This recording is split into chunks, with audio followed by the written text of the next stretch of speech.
انسانی تاریخ کا وہ پراسرار ترین واقعہ جس کو اب 113 سال ہو گئے مگر اب بھی سائنسدانوں کو معلوم نہیں ہو سکا کہ آخر وہ ہوا کیسے تھا۔ جذبی ٹی وی کی ویڈیو میں ایک بار پھر سے خوش آمدید۔ یہ بات ہے 30 جون 1908 کی جب سائبیریا کے علاقے یونکی کے رہائشیوں نے آسمان پر نیلے رنگ کی روشنی کی حرکت کو رپورٹ کیا تھا جو ان کے بقول سورج جتنی تیز تھی۔ روشنی کی رپورٹ کے 10 منٹ بعد ایسی گرج دار آواز سنائی دی جسے بھاری تو خانے سے گولہ باری کی جا رہی ہو۔ یہ آواز مشرق سے شمال کی جانب سفر کر رہی تھی جب اس کے بعد ایک شاک ویو نے قصبے کو جھنجھوڑ کر رکھ دیا اور کھڑکیاں ٹوٹ گئیں۔ دھماکے کی آواز جس کی لہریں یورپ ایشیا بلکہ برطانیہ تک زلزلہ پیما مراکز نے ریکارڈ کیے مگر یونکی اور ارد گرد کے قصبوں کے رہائشیوں نے در حقیقت اس قسم کی حقیقی دھماکے کو نہیں دیکھا۔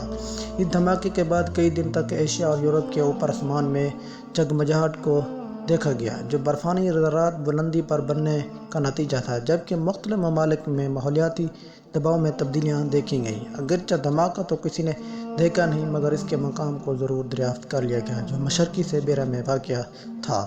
وہاں موجود 800 اسکوائر میل رقبے پر پھیلا جنگل یا 8 کروڑ درخت کا مکمل طور پر غائب ہو گئے اور اس کی کوئی وجہ بھی سمجھ نہیں آ سکی۔ سائنسدانوں کا ابتدا میں ماننا تھا کہ وہ دھماکے کے اثر کا نتیجہ ہے مگر اس مقام پر کبھی کوئی گڑھا دریافت نہیں ہو سکا۔ مگر جنگل کا جتنا بڑا رقبہ مکمل طور پر سپاٹ ہو گیا اس کو دیکھتے ہوئے اندازہ ہوتا ہے کہ دھماکے کی طاقت 8 سے 15 ٹن تھی۔ سائنسدانوں نے یہ جاننے کی کوشش کی کہ آخر یہ دھماکہ ہوا کیوں کیونکہ اتنی طاقت کا دھماکہ سے ایک بڑے شہر تباہ ہو سکتا ہے مگر اس کے بعد کبھی ایسا نہ ہوا اور جب ہی سے سائنسدانوں نے ان کے ذہن چکرا رہے ہیں کہ آخر ایسا ہوا کیوں اور وجہ کیا تھی۔ خوش قسمتی سے وہ علاقہ آباد نہیں تھا ورنہ بہت زیادہ انسانی جانوں کا ضیاع ہوتا مگر دھماکے کی حرارت کو دور دراز کے قصبوں کے رہائشیوں نے محسوس کیا تھا۔ یہ کہانی شاہد نے اس موقع پر بتایا آسمان 2 حصوں میں تقسیم ہو گیا تھا اور جنگل کے اوپر آسمان کا شمالی حصہ آگ سے بھرا ہوا لگتا تھا۔ اس کا کہنا تھا اس وقت ایک آسمان میں ایک دھماکہ ہوا اور بہت بڑا کریش ہوا، ایسا کریش جس کو سن کر لگتا تھا کہ آسمان سے پتھر برس رہے ہوں یا گنوں کی فائرنگ ہو رہی ہو۔ اسے ٹونگا ساکا ایونٹ کا نام دیا گیا جو انسانی تاریخ کا اب تک سب سے طاقتور ریکارڈ دھماکہ بھی ہے جس سے خارج ہونے والی ہیروشیما میں گرائے جانے والے ایٹم بم سے 125 گنا زیادہ تھی مگر ایک صدی سے بھی زائد عرصے بعد محققین کے ذہنوں میں مختلف سوالات موجود ہیں کہ آخر اس جگہ ہوا کیا تھا۔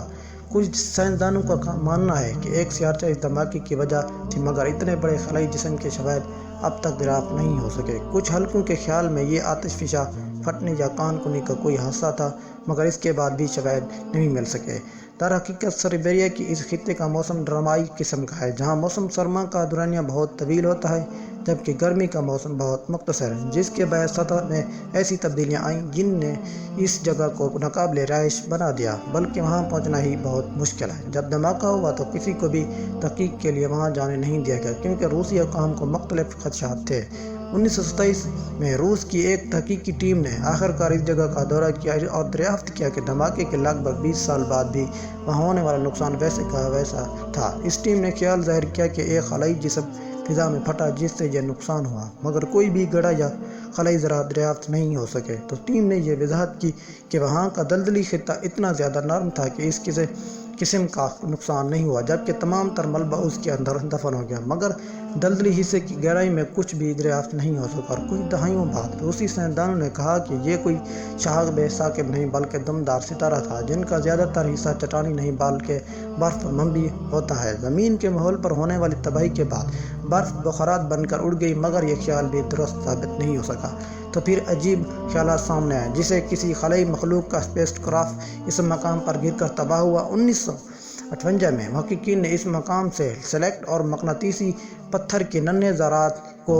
دریافت کیا اور مزید تحقیق سے ثابت ہوا کہ وہاں کی سطح میں نکل کی مقدار زیادہ ہے جو شہاب ثاقب کا ایک جانا مانا حصہ ہے مگر بحث تھم نہیں سکی اور 1973 میں ایک تحقیق میں اندیہ کیا گیا کہ بلیک ہول کا زمین سے ٹکراؤ اس دھماکے کا نتیجہ ہوا مگر اس کی تردید پر منبع تحقیق بھی فوری طور پر سامنے آ گئی۔ 2014 میں یوکرین کے ماہرین کی ایک ٹیم نے دھماکے کے مقام سے 1978 میں اکٹھے کیے جانے والے چٹانی نمونوں کا تجزیہ کیا اور انہوں نے 1908 کے ایک تہا کو دریافت کیا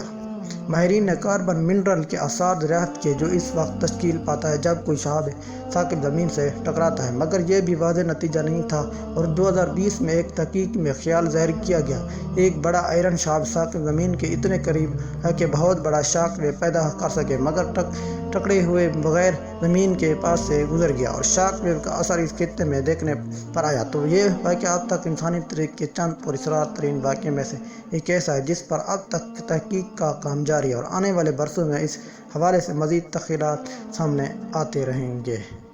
امید کرتا ہوں آپ کو آج کی یہ ویڈیو پسند آئے گی۔ Thanks for watching this video. اللہ حافظ۔